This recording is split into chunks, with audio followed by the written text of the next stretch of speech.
Hi, welcome to a new video. Today I'm going to talk about everything that I read in the month of August.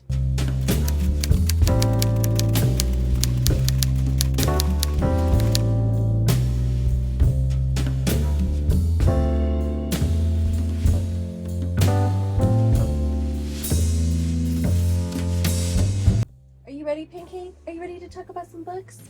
I think she's ready. She's getting cozy.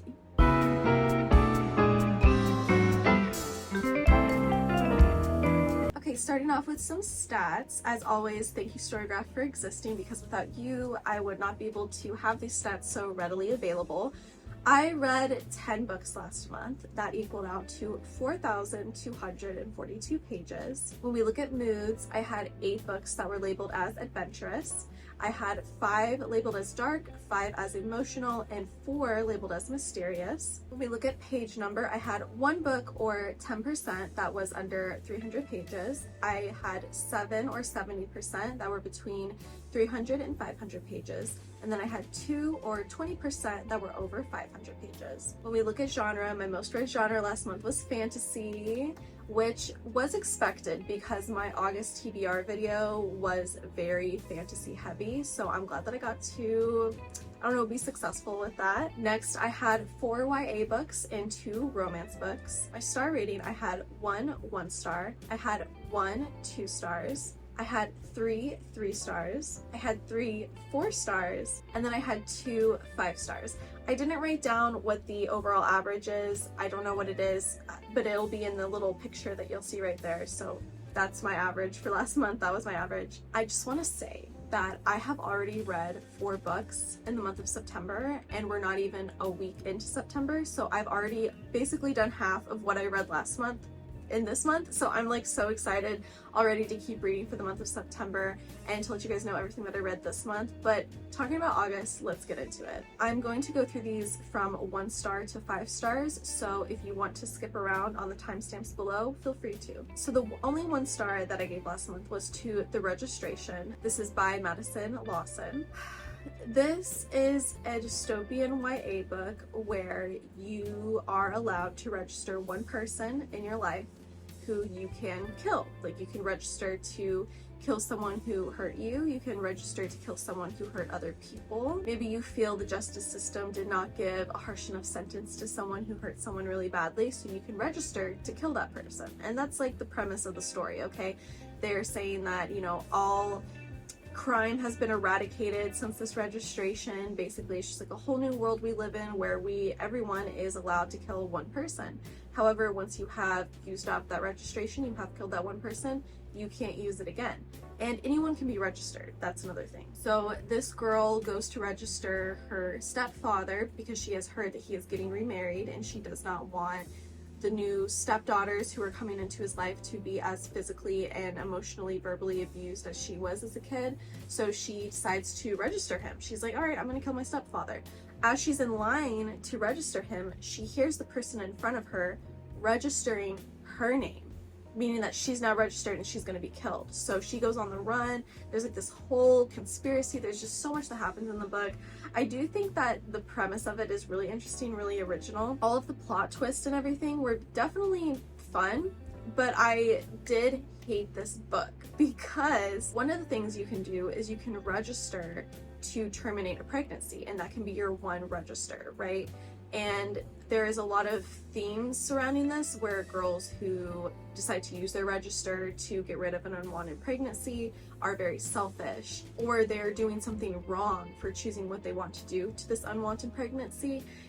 There is a lot more problematicness about this book, but I won't get into it. Basically, I really, really hated it. I did think that the writing was extremely juvenile, extremely YA. Apparently there is another book. I won't be reading it. I tried to finish series even if I hated them, even if I hated one of the books. I love to be a completionist, but I will not be reading any other books in the series. Okay, I had 1 2-star. It was The Shadow Wand by Laurie Forest. This is the 3rd book in the Black Witch Chronicles. This book, I didn't enjoy it. I really didn't, and it made me want to take a break from the rest of the series. The 4th book is out already. I really enjoyed the 1st and 2nd book, especially the 2nd book, and the 5th book is set to come out next year, but because of how bad this 3rd book was, I didn't even want to pick up the 4th one. I think these books are kind of problematic because of the mistreatment of the different like races of magical creatures that is happening.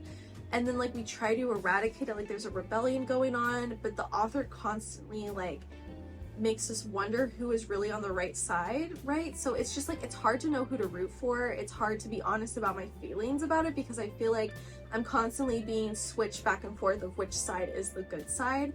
It's just, I don't know. And at this point, it does feel like every group of magical creatures are all together against this one group that has been like ruling the world for basically the last so many years. So it's not that I'm on their side, it's just that when I'm reading about all of these other creatures and everything, it's just there's so many characters. That's another thing, is that so many characters get introduced. We have so many good side characters already that already have such a rich story that I want to hear more about.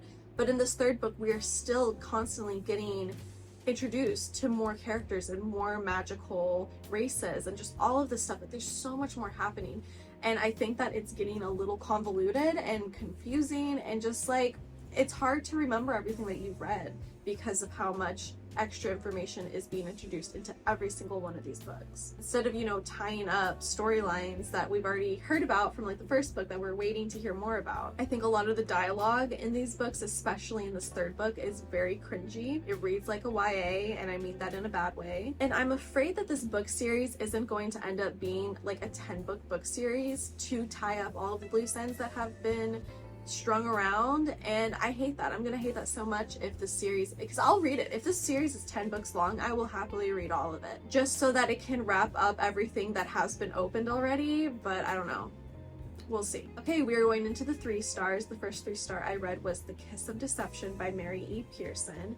And I fear that if I wasn't doing a recap of all the books I read every month, I would forget about many of them. This would be one that I would forget about. This is a story about a girl who does not want to marry the prince, so she runs away with her lady maid. And she runs away, she lives a new life, she's like working at a bar, she's just like living the good life now. But then all of a sudden there are 2 other POVs that show up. There is an assassin that has been sent for her, and the prince she was supposed to marry has been sent after her. So it's constantly like we're hearing these different stories. She's trying to survive, she gets captured, does she get saved? You know, it's a very thrilling story. I had a fun time reading it, and I think that it has a really good twist, but it did not pay off well at all.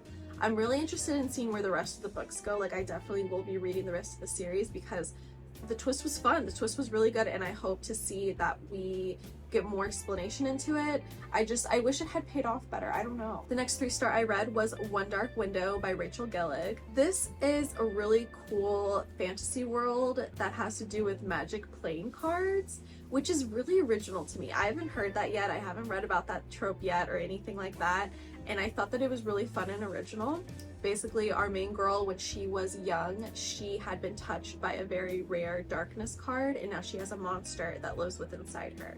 And she goes on a mission with a bunch of people to try and collect every one of the cards because they believe that once they have all the cards, they can help someone who has been touched negatively by these cards, like her. Like, she's got this monster inside her that she wants to free. She wants to be free from it. I think that the premise of it is really fun, but the romance, which is very important to me in my fantasy books, it's very insta-lovey, it's very forced. I'm not enjoying the romance of it at all, and it makes me like not excited to pick up the next book, but I will, and it'll be fine. I hope it gets better. Okay, the final 3-star I read was Snow Globe by So Young Park. This is a dystopian YA where the world lives in like negative temperatures, and the only people who have any semblance of like regular life, regular weather, sunshine, live within this snow globe. The caveat to living within the snow globe is that your whole life is recorded. Okay, so you are like reality television to everyone who lives outside the globe. The people who live outside the globe, you know, they're seen as like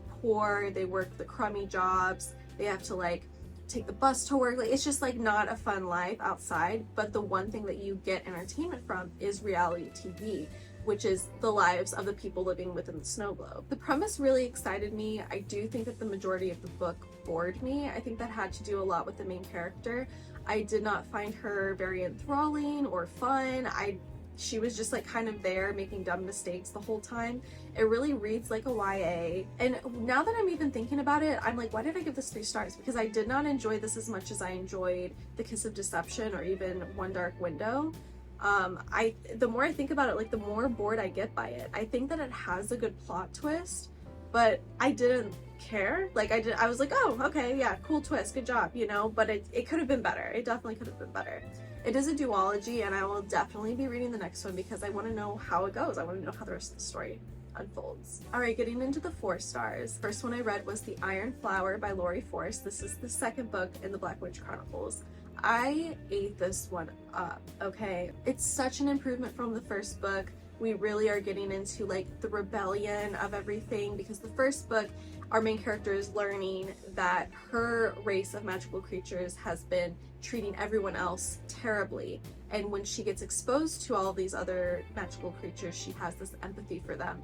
And in the second book, she really like uses that, goes about that, and tries to join the rebellion against her group of people to free all of the other magical creatures in this world. We get super love triangle-y, and I ate it up. I love it so much. I love a love triangle so much. I love Lucas, I have to say that. And this is what I'm talking about when I was talking about the third book a moment ago, the one that I gave 2 stars to. I feel like we are constantly being thrown around, like, we love Lucas, but he's also racist. But he's not racist. Look at what he's doing, but he's also racist. Like, it's so hard to understand if Lucas actually is good or not.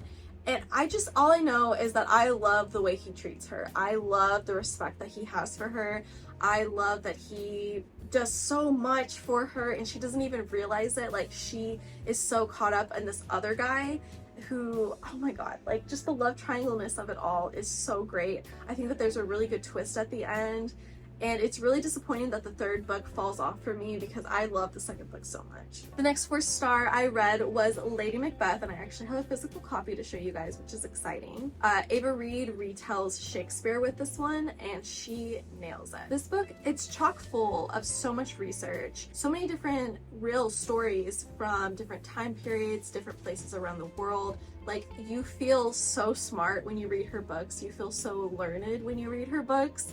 I love Ava Reid, okay? I love her books so much. I truly feel like a different person every single time I finish one of her stories, which is so fun. The thing I think I love the most about Ava Reid is that she doesn't shy away from weak female characters. She doesn't shy away from female characters who lose, who get broken down, who are seen as weak. Like, she shows how okay that is and the significance in staying alive despite it all, which I think is a really important message, because not all of us can be these like sword wielding girl bosses. Like, sometimes we have to take the L, sometimes we lose, sometimes we're broken down, sometimes we feel weak, and the importance is that like there's significance in life. And I think that she just really encapsulates those female characters so well, and I really relate to all of the characters she's ever written, honestly. I do want to reread this so desperately because I feel like I read it not in a rush, because I definitely devoured every word of this book,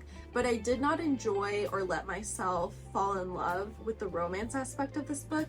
And I think that like reading a lot of other people's reviews and reading more about the book and knowing more about Ava Reid and like the process that she went into writing this book, I think that I did give the romance a disservice, and I really want to reread this to appreciate the romance that is in this book a lot more. Next, I read Titus Grown by Mervyn Peake. This was actually recommended from Miss Ava Reid on her Instagram. This is a classic fantasy story, okay? It is centered around Titus, who is a newborn that has been newly born into the castle of Gormencost, I believe is how you say it, which is the castle that all of our characters reside in this book. There are a ton of characters. They all have very unique storylines, and they're all like really fun. Like, they're all like so well written and so different from one another. Like, no one is muddled, no one is thrown away to the side. Like, every side character is just full-bodied, amazingly written, has a great story, has a great conclusion. I ate it up. It is considered a fantasy story, but it doesn't read like a fantasy. It reads more like a political power within the castle kind of story. It's a dense book, I will say. It did take me several days to finish it just because of how wordy it is, but I felt like I was reading such a special piece of literature while I was reading, and I really, really enjoyed it. And I'm excited to read the rest of the trilogy because apparently there's 2 more books. Okay, we are in the 5 stars, ladies and gentlemen. I have 2 5 stars from last month. The first one was The Night Ends with Fire by KX Song. Oh my god, I freaking loved this book so much, and I was so upset to find out that it came out this year. I believe it came out in 2024, which means that the second book won't be out for at least a year, and I hate that. I think that this is my book of the year. I think that this is the best book I've read so far this year. Fans of the Poppy War series will love this for the fact that it is another ancient spirit lives within our main fighter kind of story, and fans of Mulan will love this because it's a different kind of retelling, or you might even say that it is the real story of Mulan, where she disguises herself as a boy to join war, not to save her father, but to save herself from being owned by a man, because she's going to be married. She's been owned by her father all her life, and now another man, her husband, is going to own her, and she doesn't want to do that, so she runs away to war. Literally plot twist city. It's one of the best enemies to lovers I've ever read. I had so much freaking fun reading this book. It's cliffhanger city as well. Like I said, I'm dying for the next book. I am just every bit, I want to reread it. Like, just thinking about it, I want to go back and reread it because I just love so many aspects of it so much. There are implied multiple love interests, which is very fun. The enemies to lovers is very good. And if you want a good book to read this freaking book. Okay, and then the final 5-star book I read was My Hero Academia Volume 24 by Kohei Horikoshi. I really need to catch up with this manga because it's finished online. Like, the whole story is completely done, and season 7 is airing right now, or it might even be done airing at this point because I've taken so long. I've been trying to reread it so that I can get back into the manga online because I was like not remembering things when I try to pick it back up. So I'm on volume 24. I'm getting there, and hopefully within this year I can catch up even more. So yeah, that was everything that I read in August. I hope you guys enjoyed this video. I definitely enjoy making these videos. I love talking about books. So thank you so much for watching to this point. I really love and appreciate your support so much. Feel free to like the video if you did, and don't forget to subscribe if you haven't. If you are a returning viewer, thank you so much. I love your guys' support, and I love you. Thank you again. Mwah! I'll see you in the next one.